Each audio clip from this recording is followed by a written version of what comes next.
Choice of top carpenters.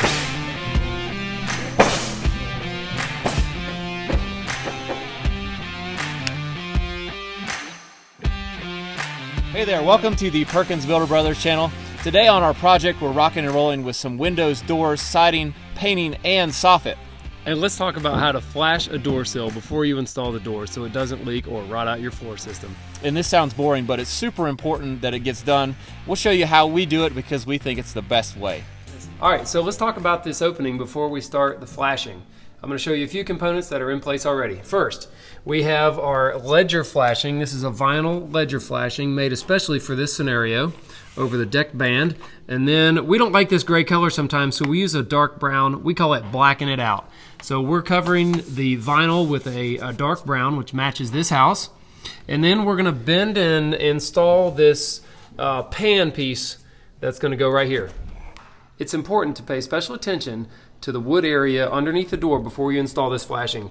It needs to be perfectly flat, and I mean really next to perfect. Use a level or a very long straight edge and make sure there's no humps in the plywood or anything like that. If there are, you need to plane it down or sand it down or something to be certain that the middle of your door is not going to have an arch in the threshold or something like that, because it'll really cause a major problem and it's very hard to fix later. All right, it's time to take some measurements for the flashing, then we'll go bend it on the brake. All right, here's our stock. We got some 14-inch wide aluminum flashing, painted black and brown. We're gonna rip it in half and make two different pieces out of the one piece. And our door opening is 5 feet wide, so we're gonna make it 7 feet long to go up 1 foot on each side. Here we go.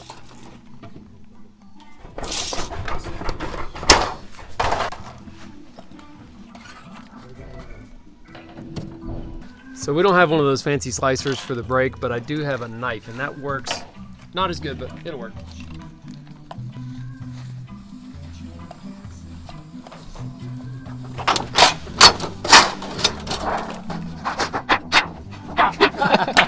Yeah. Oh yeah.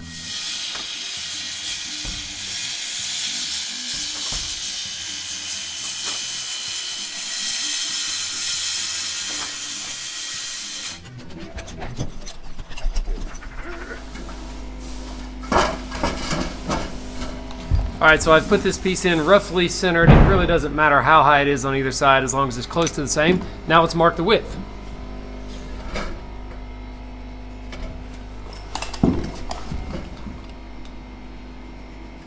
Okay.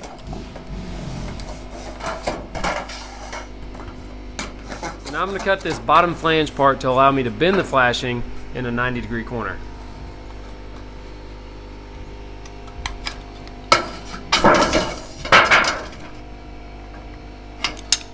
We need to add this to the list of useful things for a speed square to bend metal.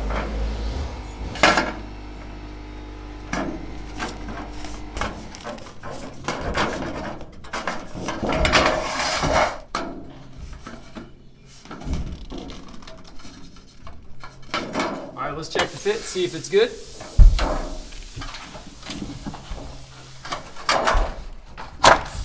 Oh, it's a perfect fit.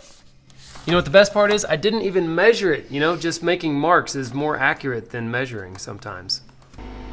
So you can see this little square hole right here. That is a little bit of a leak potential, so we're gonna put a little piece of metal in to fix that.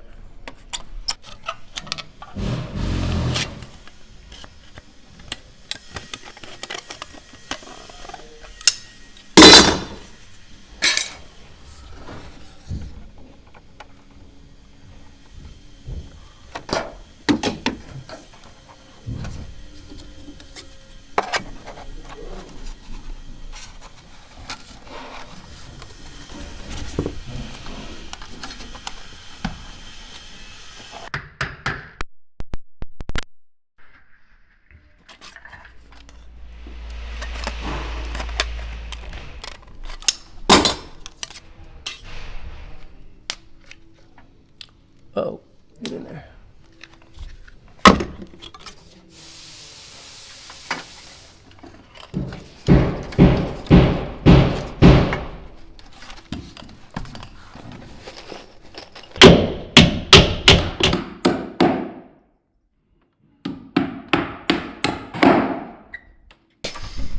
I'm not sure, but I think I just nailed it.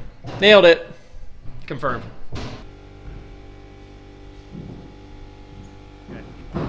All right, now when you set the door itself, you want to use a high quality sealant or adhesive like this is Lexel. We use this all the time. It's available underneath the door jamb so that it will stick and glue and seal itself to the flashing.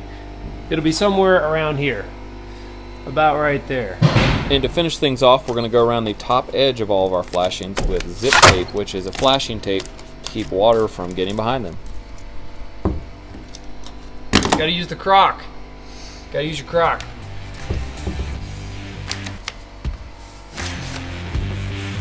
Hey, thanks for watching our video today. Remember to subscribe and also check out our online store where you can get awesome gear and we'll get money to feed our kids.